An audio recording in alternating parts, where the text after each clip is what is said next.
Major update in the Justin Baldoni and Blake Lively legal battle. One of the key players in this situation may have just switched sides. One of my followers sent me this article today. It's titled Blake Lively Moves to Depose Key Player in It Ends With Us, Justin Baldoni Feud. Court sets first hearing. So as you've probably already heard, the court date's been set for March of 2026 for Blake and Justin to both present their cases.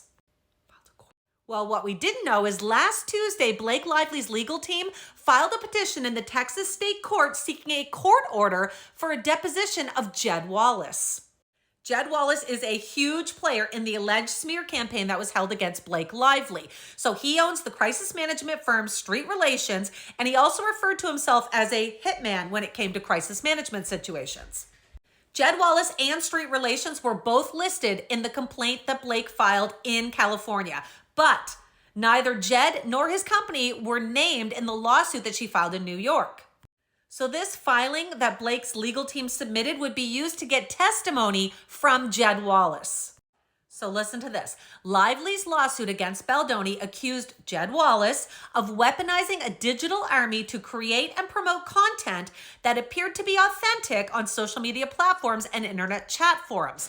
Baldoni's public relations team that allegedly orchestrated the campaign to undermine the actress would then feed pieces of the manufactured content to reporters with the goal of making it go viral in order to influence public opinion and thereby cause an organic pile-on.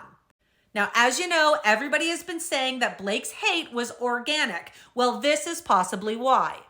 So as I said, Jed Wallace has referred to himself as a hitman or a hired gun, and he claims to have a proprietary formula for defining artists and trends.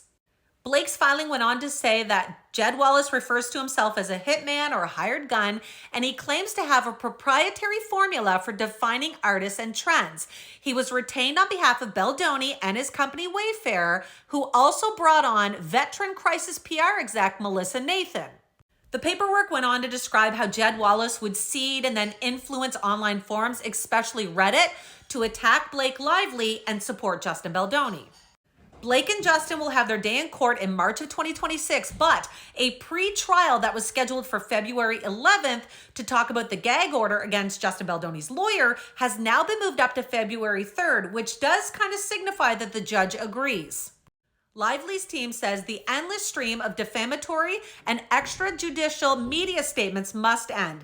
It will not stop without this court's intervention. The Wayfarer defendants' efforts are being financed by a billionaire who has pledged to spend $100 million to ruin the lives of Miss Lively and her family. Mr. Friedman is using that money, his roster of current and former clients, and a blatant media and social media strategy to assassinate Miss Lively's character in advance of trial. Justin Baldoni's lawyer, who actually represented a client that was suing Justin Baldoni a few years back, has actually come out and said that he wanted to make a website where he posts all the things Blake is alleging, all the emails, text messages, videos, etc. In Blake's team's argument against this, they're saying there's no way of knowing what he has omitted or even deleted. Mr. Friedman has made it apparent that he's engaging in this extrajudicial campaign to influence these proceedings and the public perception of legal filings to this court.